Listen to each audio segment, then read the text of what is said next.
Por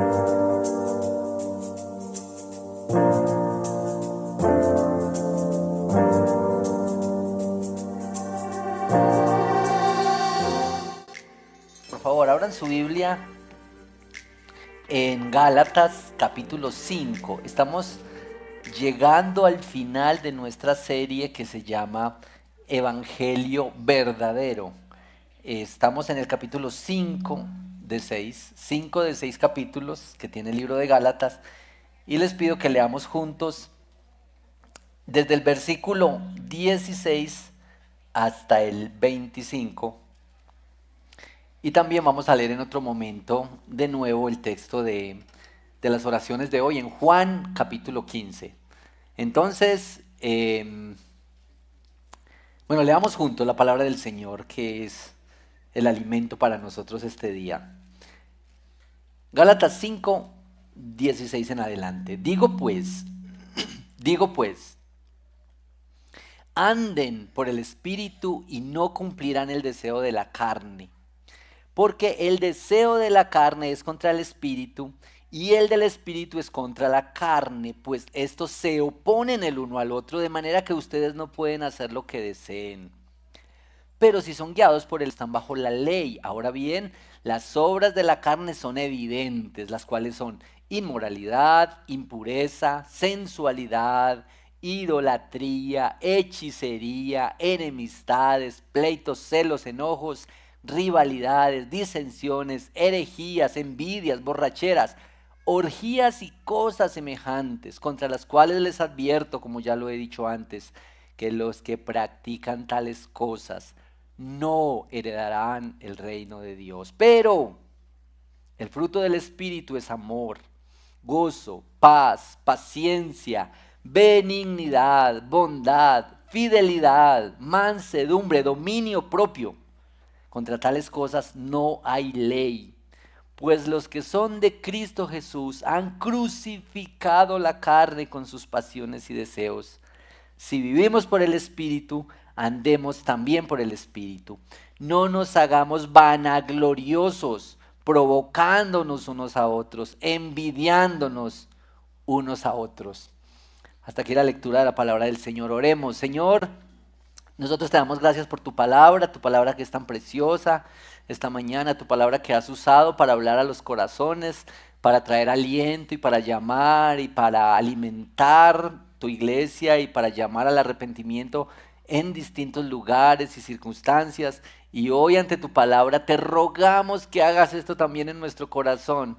Hoy que nosotros somos necesitados de escuchar tu voz, de la luz de tu evangelio, de tu palabra, que nos alumbra la vida y nos alumbra el camino, Señor. Ayúdanos al acercarnos a ella y habla conforme a tus propósitos y de acuerdo a la realidad de cada corazón entre los hermanos y amigos y visitantes y todos los que están en la transmisión. Te lo pedimos, oh Señor, en el nombre de Cristo Jesús. Amén. Amén. Bueno, como introducción tengo dos preguntas. Primera pregunta: ¿te sientes en tu caminar con Cristo, en tu vida de fe, te sientes en el puntico en que quisieras estar? ¿Te sientes en el puntico en que quisieras estar? Ahí, contésteselo usted. Otra pregunta: la persona que mejor me conoce, ¿qué diría sobre la manera como vivo? La persona que mejor me conoce, sin contar la mamá, ¿qué diría sobre la manera como vivo? Digo sin contar la mamá porque no ve que para las mamás uno siempre es como un ángel. Para mi mamá yo soy un arcángel prácticamente. Y yo le digo, mamá, está bien pues que un poquito, pero no exageremos. Las personas, tu esposa, tus hijos, la gente más cercana, los que trabajan contigo, los que están todo el tiempo a tu lado, ¿qué dicen sobre la manera como tú vives? Bueno, esas dos preguntas son muy importantes y nos van a ilustrar un poco acerca de lo que tenemos hoy. Un poquito de contexto, aunque hemos dicho insistentemente el propósito de la carta que escribe Pablo a los Gálatas. Galacia era una provincia con muchas iglesias. Pablo había plantado algunas de estas iglesias, Y en esta carta está confrontando la creencia que estaba circulando en esa provincia. Algunos presuntuosos, estafadores, engañadores, estaban diciendo que para uno ser aceptable ante Cristo necesita la obra de Cristo y un poquito más, un poquito más. Ahí era la expresión de guardar la ley de Moisés, es decir, tenga la ley de Moisés, obedezca la ley de Moisés, y la circuncisión, es decir, que es lo que significaría judaizarse. Y Pablo va a decir que la salvación es solo por la gracia, que el don de Dios se recibe mediante la fe en la obra de Cristo, en su sacrificio. Va a decir que las buenas obras no llevan al cielo. Y hoy un poco en esta lectura que hemos hecho va a decir además que las malas obras o estas obras de la carne también lo excluyen a uno del cielo. Es decir, en cuanto a las obras para salvación, ni las buenas obras, pues mucho menos las malas obras. Bueno, también nos va a decir de qué se trata esto de el fruto del Espíritu Santo. Entonces, esta meditación de la palabra del Señor hoy tiene por título el fruto de mi unión con Cristo. Es muy importante que ustedes, pues a mí me ayuda a guardar los títulos. A veces los escribo y los guardo en la mente y recuerdo un poquito y pueden repasar. El fruto de mi unión con Cristo. Y ahí está pues la imagen con estas uvas. El primer punto es como que este texto nos presenta un choque de deseos. Un choque de deseos. Mírelo bien. Obras de la carne ¿contra quién? En este lado las obras de la carne. Y en este lado el fruto del Espíritu. Note que la categoría de obras para la salvación, ya viene hablando de las buenas obras y quiere seguir hablando de las obras. Pero aquí se trata de las obras de la carne. Ambos son esfuerzos de salvación. Uno tal vez no lo ve tan fácilmente, pero todo este listado de cosas son obras con el propósito de darle sentido a la vida, con el propósito de encontrar algo de valor, de aprecio, de gozo, de ánimo, de esperanza, como que la vida tenga sentido. Entonces está este listado largo de obras de la carne. Por eso se dice que detrás del pecado hay idolatría.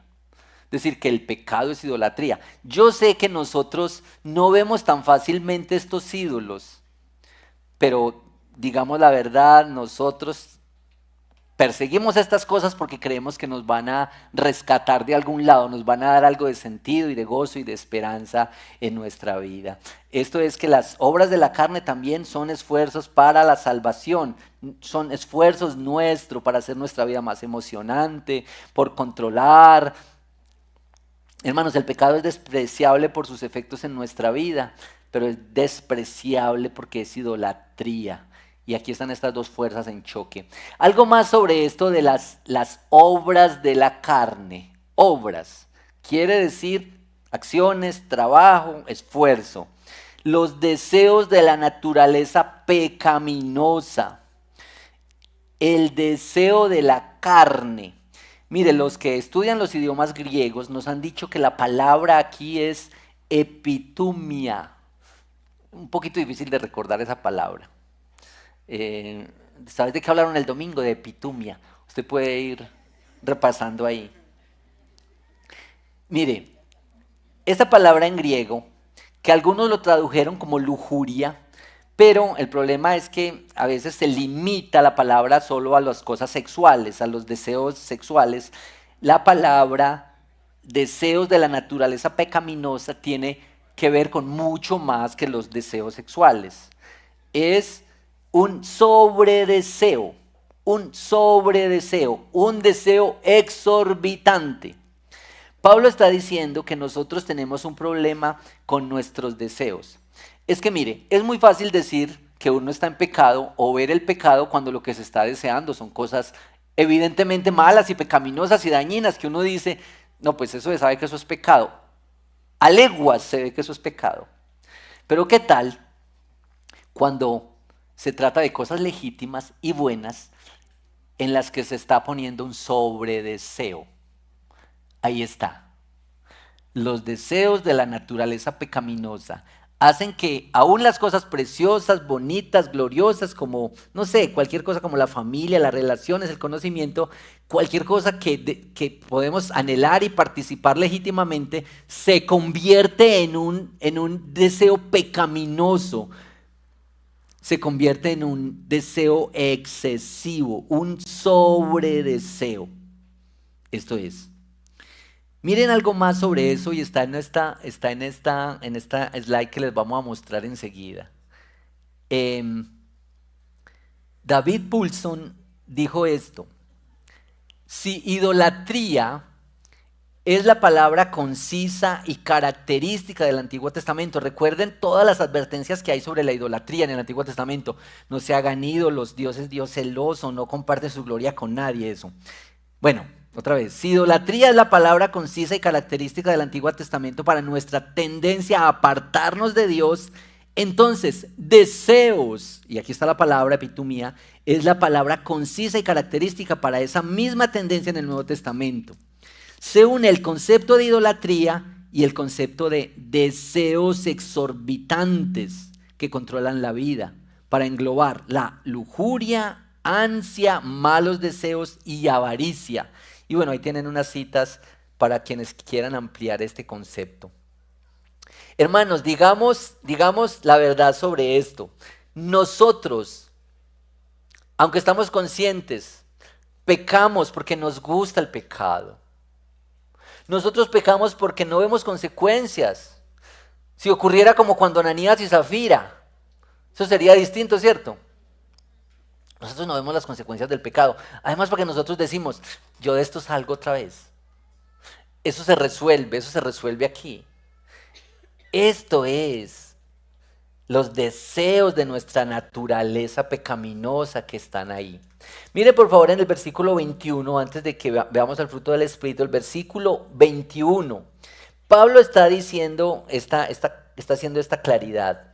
En la parte final del versículo 21, después de borracheras, orgías, cosas semejantes contra las cuales advierto. Como ya saben, como ya se lo he dicho antes, que los que practican tales cosas no heredarán el reino de Dios. Miren, aquí hagamos una aclaración sobre practican tales cosas. Los que practican tales cosas. Porque Pablo no quiere socavar la seguridad del cristiano. Nosotros afirmamos, insistimos, por la palabra del Señor, acerca de la seguridad del cristiano.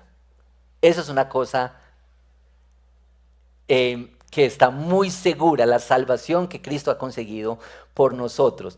Aquí Pablo se está refiriendo con esto de practican, como los que practican un deporte.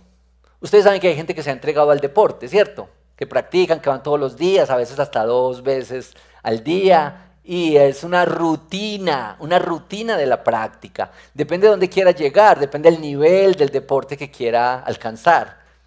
Practican. Pablo está diciendo que algunos tienen el pecado como por deporte. Que viven así, que han rendido su alma al pecado, que han rendido su voluntad, se han entregado al pecado en todas sus distintas formas. Pablo no está socavando la seguridad del creyente, porque el creyente, aunque peca, tiene una conciencia de pecado y tiene una conciencia de arrepentimiento y de fe. Así es que el creyente es aquel que le ha declarado la guerra al pecado en su propia vida y dice, yo no practico el pecado. Ojo con esto. No se refiere a los que luchan genuinamente contra el pecado. Juan dice que si alguno ha pecado, abogado tenemos para con el Padre a Jesucristo en 1 de Juan 2. Esto es, Esto es importante en este versículo 21. Ahora, veamos un poquito sobre el fruto del Espíritu. El fruto del Espíritu es el don de Dios al creyente sobre la base del mérito de Cristo. Este es el fruto. Por la obra del Espíritu en el corazón, el creyente es hecho santo, lo cual se demuestra por el fruto que el Espíritu produce. Eso todavía necesita pues un poquito de explicación, qué es esto del fruto. Tim Keller dice que el Espíritu es el corazón renovado del cristiano, hecho nuevo por el Espíritu. Yo quisiera corregir o ayudar a corregir una idea de que la persona espiritual, ¿quién es una persona espiritual para ti? ¿Cómo se define y cómo se describe una persona espiritual? Para algunos creen que la persona espiritual, la que va reprendiendo, la que va por ahí haciendo cosas extraordinarias, milagros, obras espectaculares, portentosas, y que esa persona sí está viviendo y actuando en el Espíritu. No. Aquí la vida en el Espíritu que nos está enseñando la palabra del Señor y nos llama Pablo es una vida sencilla, orientada hacia agradar a Dios y servir al prójimo. Agradar a Dios y servir al prójimo. Esto es.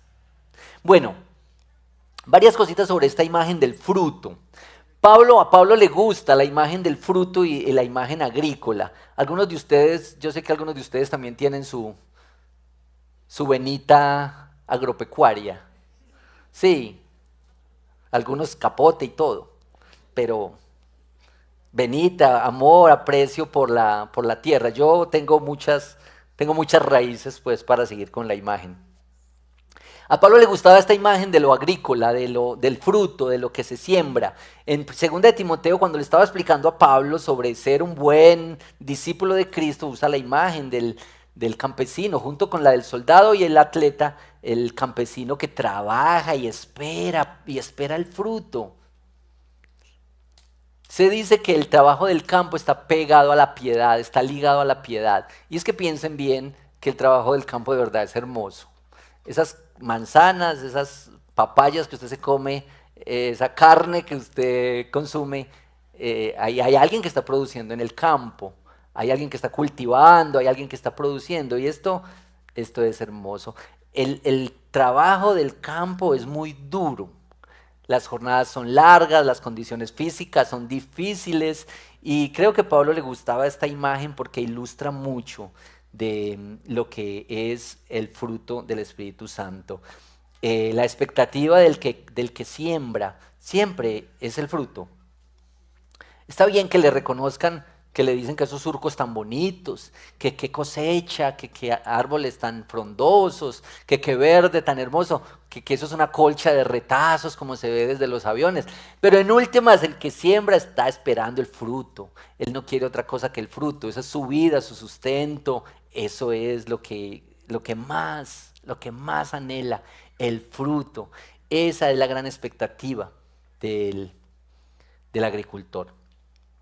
En el librito que nosotros estamos leyendo mucho y hemos usado para estas predicaciones de Tim Keller, que se llama Gálatas para ti, dice Keller que Pablo escoge la imagen del fruto y la escoge bien porque el fruto y el cultivo tienen estas 4 características que nos ayudan a entender y a relacionarlo con el fruto que el Señor produce en nosotros. Número uno, que el crecimiento es gradual. Bueno, ahí están los 4 para que los tengamos de una vez y les damos una repasadita. Mírenlo ahí, que el crecimiento es gradual, que el crecimiento es inevitable, que el fruto produce del árbol con raíces. Voy a explicar un poquito eso qué es.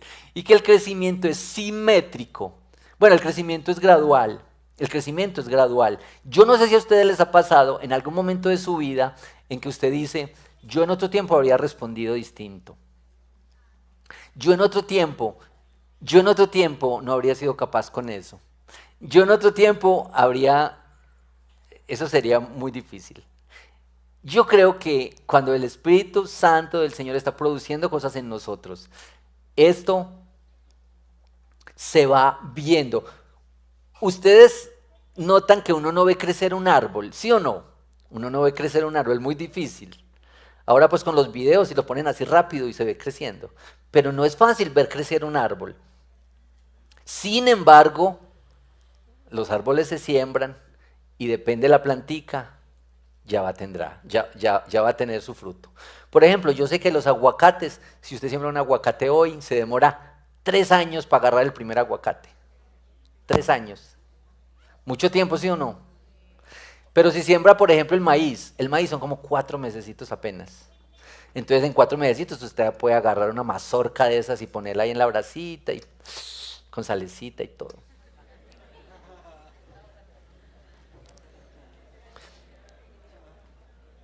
El crecimiento se va dando. Si está ocurriendo, están las condiciones, el árbol está en las condiciones de abono, de tierra, de agua, de luz, el fruto va a aparecer. El fruto va a aparecer. En nuestro caso, las circunstancias nos van mostrando el fruto. Las circunstancias hacen que se vea algo del fruto o que no se vea. Y que digamos, bueno, lo segundo que dijimos ahí es que el fruto es inevitable. Y hay una historia aquí mismo en este libro sobre que cuando estaban enterrando a alguien en la tierra, o sea, una tumba en la tierra, se cayó allá una bellota, como una semilla.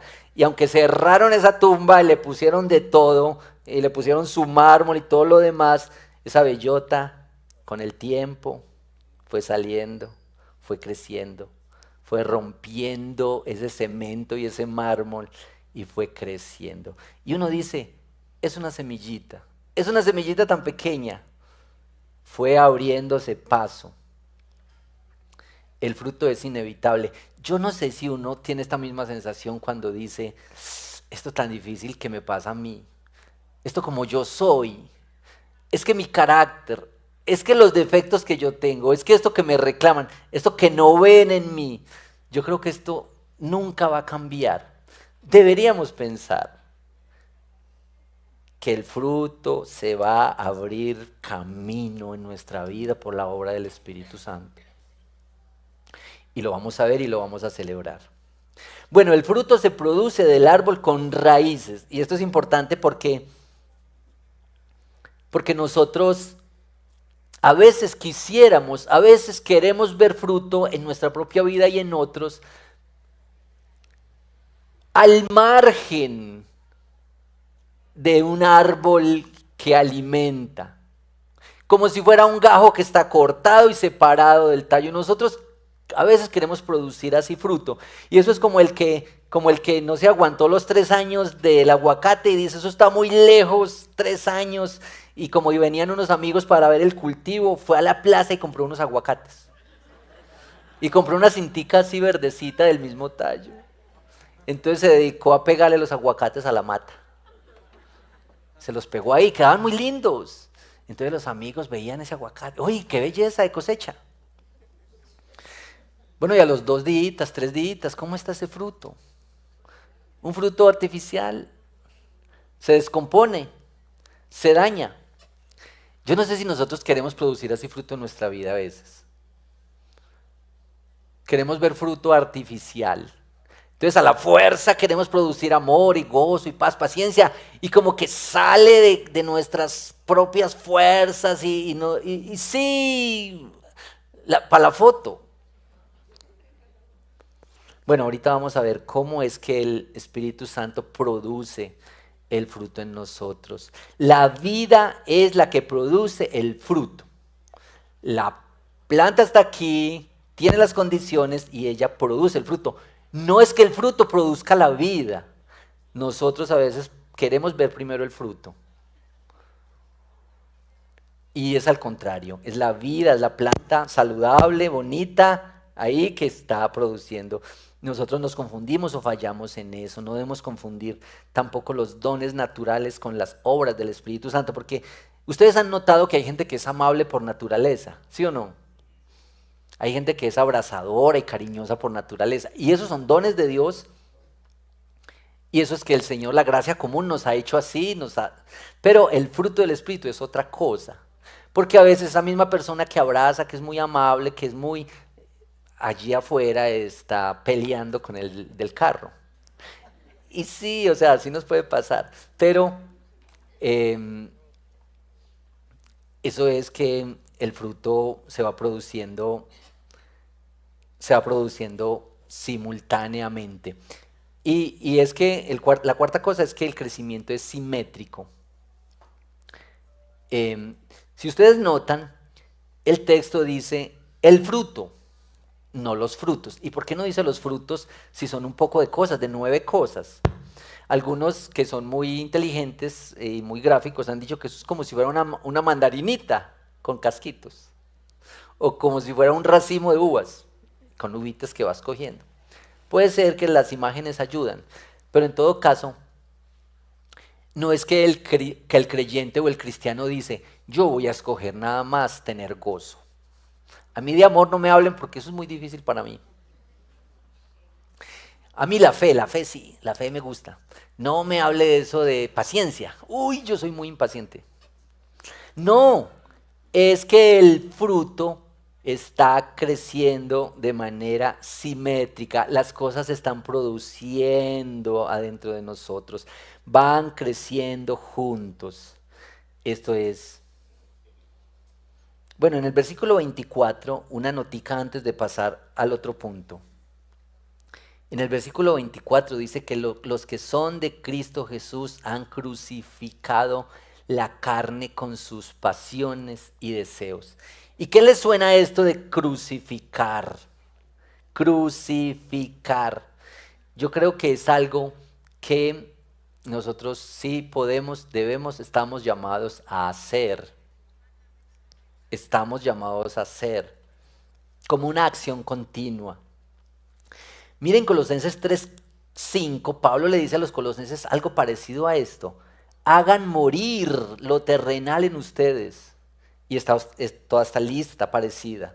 Fornicación, impureza, pasiones desordenadas, malos deseos y avaricia, que es idolatría, cosas por las cuales la ira de Dios viene sobre los hijos de desobediencia, en las cuales vosotros también anduvisteis en otro tiempo cuando estabas en ellas. Miren pues, crucifiquen. Los que son de Cristo han crucificado y aquí les dice, hagan morir. ¿Qué se les ocurre por hacer morir algo? Yo sé que tenemos suficiente violencia pues en nuestro mundo, pero permítame la ilustracioncita. Hay por lo menos 2 maneras de hacer morir algo. Una muerte violenta y una muerte por abandono. Como cuando quieres que una matica se muera, entonces la dejas allá, sin mucha luz, sin muchas condiciones, sin mucho alimento, sin agüita, y la matica se va, muriendo poco a poco. Mire que Pablo está diciéndolo tan sencillo acá, hagan morir. Y uno debería pensar en su propia vida si hay cosas que necesita hacer morir y cuáles necesitan que mueran violentamente. Como que tú le dices, hasta aquí, por la obra del Espíritu Santo, hasta aquí. Y tal vez hay muchas cosas que nosotros necesitamos hacer morir por abandono, por cambiar de hábitos, por cambiar de relaciones. Bueno, eso es. El segundo punto es el fruto de nuestra unión con Cristo. Recuerde por favor esto, el fruto de nuestra unión con Cristo, porque uno a estas alturas dice, pues muy lindo todo esto, renunciar a eso y ver este fruto que es gradual, que es inevitable, que sale de las raíces, que es simétrico, sí, pero eso ¿cómo? ¿Cómo? Es que usted no sabe lo difícil que es esta vida para mí. Es que usted no sabe lo difícil que es mi carácter, estas tentaciones a las que yo me enfrento. Es que usted no sabe la herencia que yo tengo de mis papás, cómo eran de difíciles. Bueno, la respuesta está en Juan capítulo 15, versículos 1 al 8, y les pido especialmente que tomemos unos minutos para leer este texto juntos. Es el texto con el que hemos estado orando hoy. Vamos a tenerlo en la pantalla, es muy importante que lo leamos juntos porque es esencial en la comprensión de este tema hoy. Juan 15, desde el 1 hasta el 10. Yo soy la vid verdadera, dice Jesús, y mi Padre es el viñador. Todo sarmiento que en mí no da fruto lo quita, y todo el que da fruto lo poda para que dé más fruto. Ustedes ya están limpios por la palabra que les he hablado. Permanezcan en mí y yo en ustedes.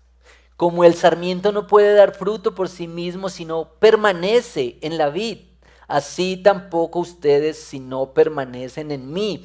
Yo soy la vid, ustedes los sarmientos. El que permanece en mí y yo en él, ese da mucho fruto, porque separados de mí nada pueden hacer. Si alguien no permanece en mí, es echado fuera como un sarmiento y se seca y lo recogen, los echan al fuego y se queman. Si permanecen en mí, mis palabras permanecen en ustedes, pidan lo que quieran y les será hecho. En esto es glorificado mi Padre, en que den mucho fruto y así prueben que son mis discípulos. Como el Padre me ha amado, así también yo los he amado. Permanezcan en mi amor. Si guardan mis mandamientos, permanecerán en mi amor, así como yo he guardado los mandamientos de mi Padre y permanezco en su amor. A ver, ustedes que son unos lectores atentos, ¿cuál es la palabra que más se menciona? Permanecer. 15 veces en esta porcioncita y los versículos que sigue. 15 veces. Permanezcan, permanezcan, permanezcan. En este texto arranca hablando de la vid. La vid, ustedes saben, todos saben qué es la vid, ¿cierto? La vid es el cultivo de las uvas. La vid se presenta como imagen del pueblo de Dios. Esto está en la Biblia, esto está en la Biblia. La vid se presenta como imagen del pueblo de Dios. Miren por favor, Jesús dice, yo soy la vid verdadera. No es que la vid de la que era imagen el pueblo de Dios era falsa, sino que era la sombra de una verdadera vid. Esta es la vid real. Yo soy, dice Jesús. Esto es recurrente. Ustedes, los que toman notica, tengan estas citas ahí y las pueden repasar en su casa. La vid era símbolo de la nación de Israel. Salmo 80, versículos 8 y 9, Isaías 5, versículos 1 al 7. Hice lo que podía hacer por mi viña, pero dio uvas silvestres, Jeremías 22, Oseas 11. Esta es la idea. Israel como nación no dio lo que se esperaba de esa viña. Jesús dice, yo soy la vid. Los frutos que Israel no produjo, ahora Jesús los va a producir desde él a través de sus discípulos. Y nosotros, sus discípulos. El Padre los escogió y los conectó a mí para que lleven fruto, les dice Jesús. Ahora, ¿qué es el fruto? Algunos creen que el fruto es las personas que uno se gana para Cristo. Y no dice que sea eso. Algunos dicen que el fruto es unos discípulos que uno tiene, que les ha enseñado la palabra. Y no dice que sea eso. Algunos creen que el fruto son las obras de testimonio. No dice que es eso. Tampoco dice claramente que el fruto sea una lista de cosas físicas o materiales. Aquí dice, Cristo dice que el fruto es esencial porque es la evidencia de que somos cristianos. Y también dice en este texto que es a través del fruto que el Padre es glorificado. El fruto es Cristo mismo. El fruto es Cristo habitando en el alma de sus discípulos y desde ahí produciendo cosas. Juan 14, 12 al 14, lo voy a leer yo aquí rápidamente. Juan 14, 12. Jesús, en este mismo contexto, hablándole a los discípulos, les dice, en verdad les dé en mí las obras que yo hago, Él las hará también, y aún mayores que estas hará, porque yo voy al Padre. Y miren el versículo 13. Todo lo que pidan en mi nombre, lo haré, para que el Padre sea glorificado en el Hijo. Si me piden algo en mi nombre, yo lo haré. Esto es muy importante. No está diciendo que ustedes tienen que pedir para amar más, o para tener más gozo, o para tener más esperanza, o más confianza, y más seguridad. El Señor ha prometido darnos todo eso, pero aquí lo que está diciendo es que Él lo va a hacer, que el fruto lo produce es Él, que Él es la vid, es decir, de Él sale el fruto, y que el fruto es Cristo, es la vida de Jesús en mí siendo vivida y manifestada a través de mí. Eso es lo que glorifica al Padre, que Jesús está siendo reproducido. Mientras más la gente ve a Jesús en nosotros, más glorificado el Padre es. Y entonces el fruto sí es cosa que vemos, porque a través de este fruto que el Señor está produciendo en nosotros, Dios está restaurando la imagen de Dios, la imagen de Cristo en nuestra propia vida. Mire cómo lo dice Carson, el teólogo Carson dice, el fruto es todo lo que en nuestra vida da gloria al Padre. Es la intimidad que disfrutamos con Cristo. Yo sé que nosotros quisiéramos amar más, tener más gozo, más paciencia, más benignidad, más bondad, todos estos frutos. Pero aquí el fruto es la intimidad que disfrutamos con Cristo. Mire, Oseas 14:8 dice, le dice el Señor a Israel, de mí procede tu fruto, de mí procede tu fruto. Entonces, ¿cómo se produce el fruto? El fruto se produce en la planta completica,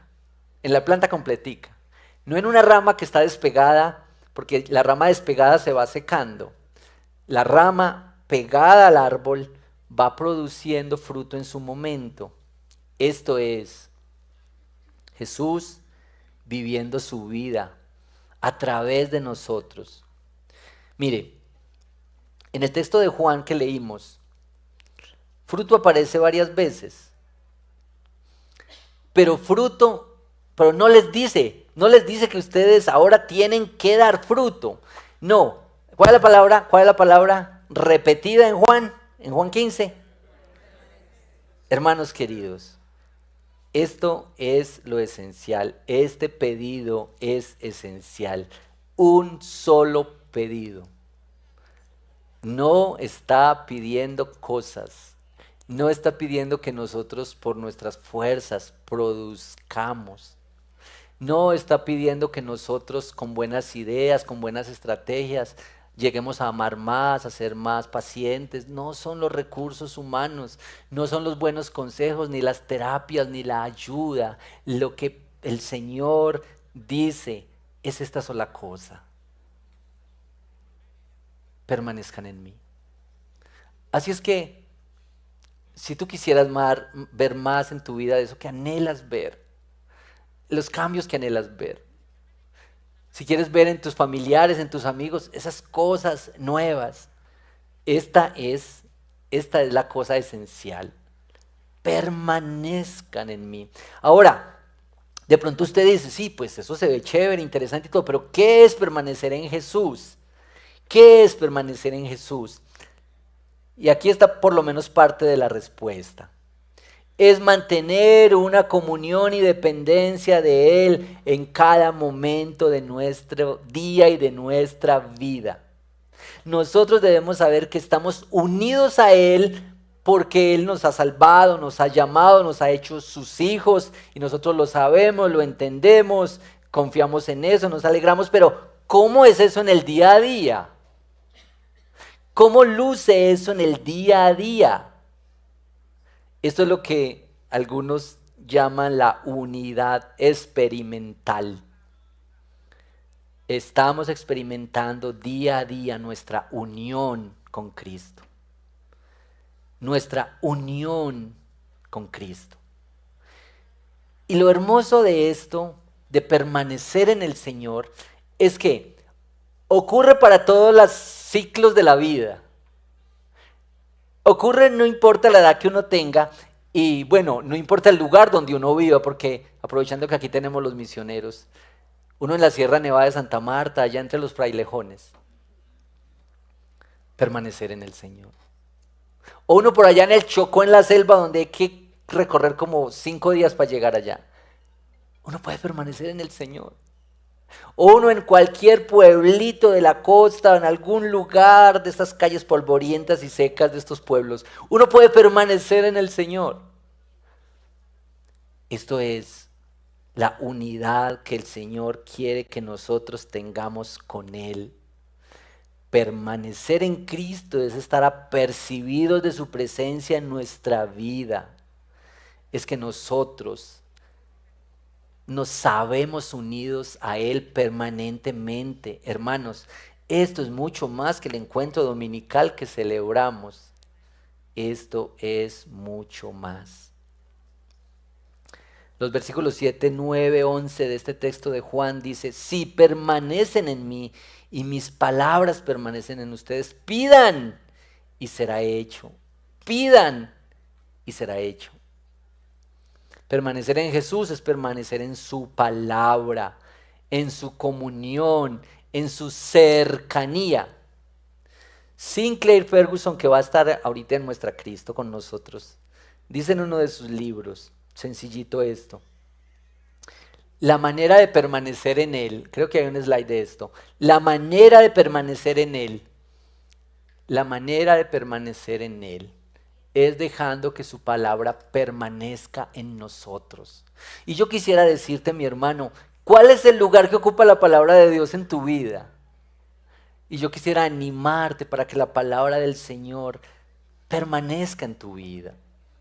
Nuestra vida de comunión, nuestra vida de oración. Mire que Pablo le está diciendo a los Colosenses 3:16, la palabra de Cristo more en abundancia. La palabra de Cristo more en abundancia en vuestros corazones.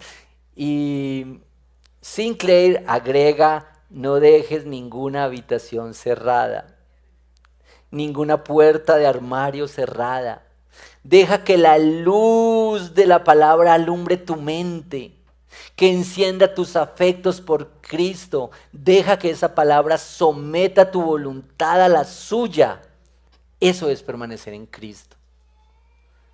La palabra que habita en nosotros, la comunión en la oración. Hermanos, declarémosle la guerra a Netflix. Y apartemos más tiempo para nuestra comunión con el Señor. Y apartemos más tiempo para leer su palabra y descubrir en ella la fuente de nuestra alma, lo que necesita nuestra alma, nuestra unión con Cristo. Y seguramente en el caminar, esas cosas que tanto anhelas ver en tu vida, el Señor las va a producir porque estás permaneciendo en Él, unido a Él. La palabra de Cristo es el instrumento de Cristo, usado por el Espíritu de Cristo para transformar nuestra unión con Él y poner su imagen. Solo su palabra es lo que produce una vida que se parece más a Cristo. Hermanos, yo sé que nosotros tenemos muchas oraciones de ruegos y de clamores y de peticiones delante del Señor, pero yo les quiero, hermanos, con todo el cariño insistir en esto. Dediquemos tiempos a la oración, de contemplación a nuestro Señor, de verlo a Él, de derramar nuestras almas delante de Él, de humillar nuestros corazones, de verlo en los salmos, cómo es de glorioso y de santo nuestro Salvador. Y por supuesto también podemos poner nuestras peticiones, pero yo siento que a veces eso está desequilibrado, que buscamos al Señor para que nos traiga las bendiciones, pero no lo buscamos tanto para tener una comunión íntima y profunda con Él. Y esto es la permanencia en Él. Dos cositas más antes de que terminemos. Andar. Así arranca este texto. Anden por el Espíritu, anden por el Espíritu. Y esto de andar por el Espíritu y no satisfacer los deseos de la carne es que había una escuela del pensamiento y de la educación aristotélica que decía que era caminando como se aprendía. Era caminar con un maestro. Era seguir a alguien. Era caminar y así se aprendía. Era literalmente caminar con la persona.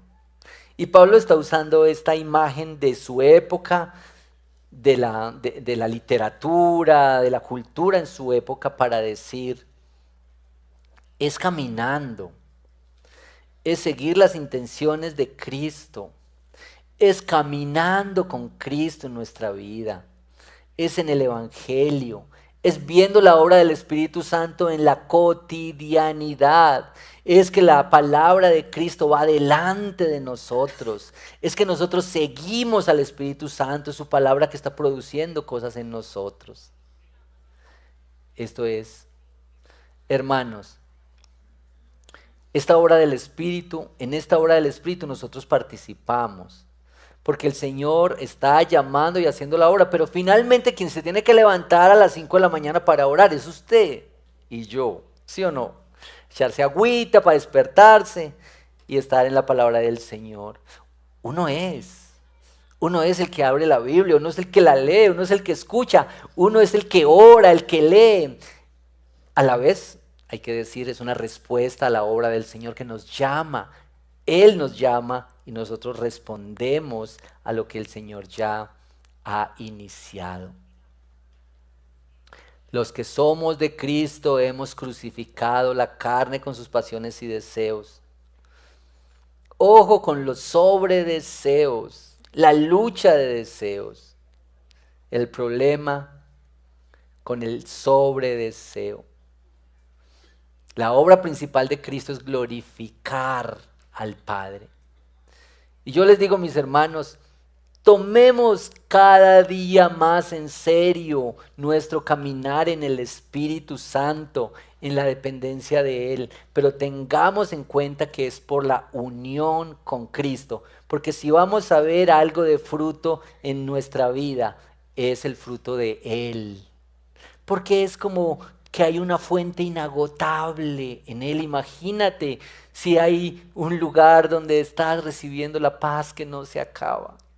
Estás recibiendo la paciencia de una fuente inagotable, porque nuestra paciencia es muy poquita y se acaba ligero. Benignidad, Dios es bueno, bueno en gran manera. Dios es fiel, su fidelidad es por siempre. Es el manso y humilde de corazón. Él es el que tiene el dominio propio. Mire esta expresión de contra tales cosas no hay ley.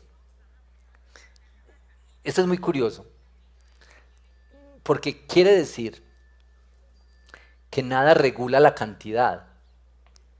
Ahora, contra los deseos de la carne sí hay ley. ¿Qué dice la ley? No lo haga. No lo haga. La ley dice 0, pero aquí, dígame por favor cuánto de paz es mucho, cuánto de gozo es mucho, cuánto de fidelidad o de mansedumbre, cuánto es en exceso. El Señor dice, esto es ilimitado. Y hay una fuente inagotable al estar unidos a Cristo, que esto produce el Evangelio en nuestra vida, irradia en nuestra vida. Esto es. Hermanos queridos, finalmente tengan en cuenta esto. La planta en las condiciones adecuadas dará fruto. No tiene que esforzarse demasiado, solo estar pegada, no como una rama por ahí. La rama no tiene que esforzarse, solo tiene que estar unida a Cristo, permanecer en Cristo. Ama y sigue tanto la palabra y la oración. El fruto se produce únicamente, lo produce Dios por su obra preciosa, por su gracia en la vida del cristiano así. La unidad con Cristo, el fruto de nuestra unión con Cristo es esto. Nadie puede producir fruto solo. El fruto resulta de esta unión con Él. Esta debe ser la pregunta y la prioridad. No por qué no amas, no por qué no sirves, por qué eres tan enojón, por qué eres tan mal geniado. No, ese no es el problema. El problema es, tú estás unido a Cristo. Ora por eso. Busca eso, anhela, llora por eso, por estar unido a Cristo, por estar pegado a Él. Estas dos citas al final. Pablo en Filipenses 3, 7 al 9. Todo lo que era para mí ganancia, lo he estimado como pérdida por amor de Cristo. Y por Él lo he perdido todo y lo tengo y lo considero como basura a fin de ganar a Cristo. Y mire estas palabritas con que termina esa cita. Y ser hallado en Él. Ser hallado en Él. ¿Tú anhelas algo distinto en tu vida? Ser hallado en Cristo.